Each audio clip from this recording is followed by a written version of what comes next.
জাতীয় সংসদ নির্বাচনে 237 আসনে প্রার্থী ঘোষণা করেছে বিএনপি। বিএনপির চেয়ারপারসন বেগম খালেদা জিয়া বগুড়া 7, ফেনী 1 ও দিনাজপুর 3 আসন থেকে প্রার্থী হচ্ছেন। আর বিএনপির ভারপ্রাপ্ত চেয়ারম্যান তারেক রহমান নির্বাচন করবেন বগুড়া 6 আসনে। সোমবার বিকেলে রাজধানীর গুলশানে বিএনপির চেয়ারপারসনের রাজনৈতিক কার্যালয়ে আয়োজিত সংবাদ সম্মেলনে এ তথ্য জানিয়েছেন দলটির মহাসচিব মির্জা ফখরুল ইসলাম আলমগীর। দিনাজপুর 3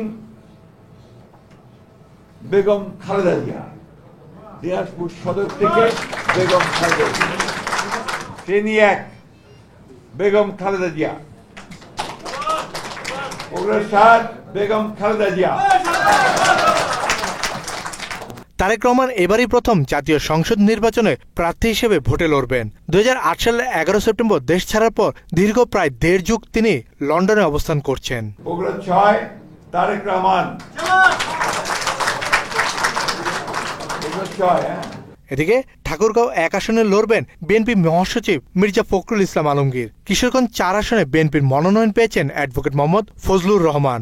ঠাকুরগাঁও 1 আমি নিজে মির্জা ফখরুল ইসলাম আলমগীর।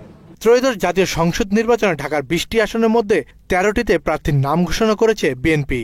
এর মধ্যে ঢাকা 8 আসনে বিএনপির স্থায়ী কমিটির সদস্য মির্জা আব্বাস, ঢাকা 3 আসন থেকে গয়েশ্বরচন্দ্র রায়, ঢাকা 6 আসনে ইশরাক হোসেন, এম এ কাইয়ুম লড়বেন ঢাকা 11, সাইফুল আলম নীরব ঢাকা 12, সানজিদা ইসলাম তুলিকে প্রার্থী করা হয়েছে ঢাকা 14, শফিকুল ইসলাম খান ঢাকা 15, আমিনুল হক ঢাকা 16 এবং ঢাকা 19 আসনে ধানের শীষে লড়বেন দেওয়ান সালাউদ্দিন বাবু।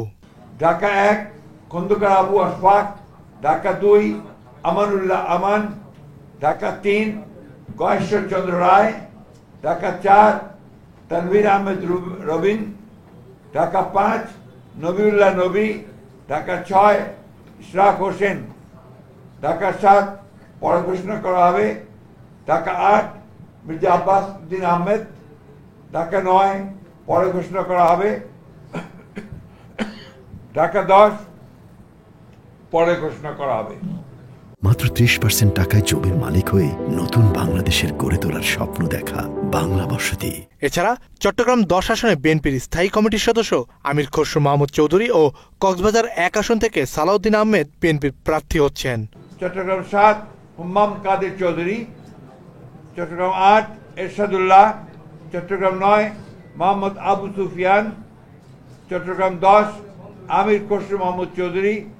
নেত্রকোনা 4 আসনে ধানের শীষের প্রতীকে বিএনপির মনোনয়ন পেয়েছেন লুৎফুজ্জামান বাবর। তিনি 4 দলীয় জোট সরকারের স্বরাষ্ট্র প্রতিমন্ত্রী ছিলেন। নেত্রকোনা 1 ব্যারিস্টার কায়সার কামাল, ভোলা 3 মেজর অবসরপ্রাপ্ত হাফিজ ইব্রাহিম, মাফ করবেন হাফিজউদ্দিন আহমেদ বীর বিক্রম। এদিকে চুয়াডাঙ্গা 1 আসনে বিএনপির প্রার্থী হচ্ছেন ছাত্রলীগ নেতা টরিকের ছোট ভাই এবং ধর্ষণে অভিযুক্ত শরীফুজ্জামান শরীফ। চুয়াডাঙ্গা 1 মোহাম্মদ শরীফুজ্জামান। মির্জা ফখরুল ইসলাম বলেন, যেসব আসনে প্রার্থী দেওয়া হয়নি সেগুলো পরে ঘোষণা করা হবে। এর বাইরে কিছু আসন শরীকদের ছাড়া হবে। একই সাথে ঘোষিত প্রার্থী তালিকা পরিবর্তন হতে পারে বলে জানান মির্জা ফখরুল। আমাদের সঙ্গে যারা যুগপৎ আন্দোলন করেছেন তাদের যে সমস্ত আসনে তারা আগ্রহী, সেই সমস্ত আসনগুলোতে আমরা কোনো প্রার্থী দেইনি। আমরা আশা করছি যে তারা তাদের নাম ঘোষণা করবেন। আমরা আলোচনার মাধ্যমে সেগুলো আমরা আরো আমরা চূড়ান্ত করব এবং এটা আমি আবারও বলছি যে এটা হচ্ছে আমাদের সম্ভাব্য প্রার্থী তালিকা। এর মধ্যেও কিন্তু পরিবর্তন হতে পারে।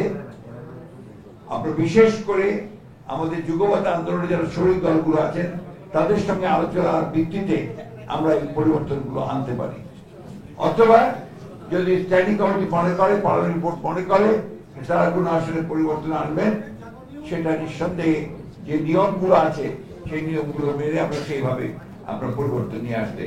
প্রার্থী ঘোষণার আগে দুপুর 12:30টায় জরুরি বৈঠকে বসেন বিএনপির সর্বোচ্চ নীতি নির্ধারণী ফোরাম স্থায়ী কমিটির সদস্যরা। প্রায় 5 ঘণ্টা ব্যাপী চলা ওই বৈঠকে লন্ডন থেকে ভার্চুয়ালি যুক্ত হয়ে সভাপতিত্ব করেন বিএনপির ভারপ্রাপ্ত চেয়ারম্যান তারেক রহমান।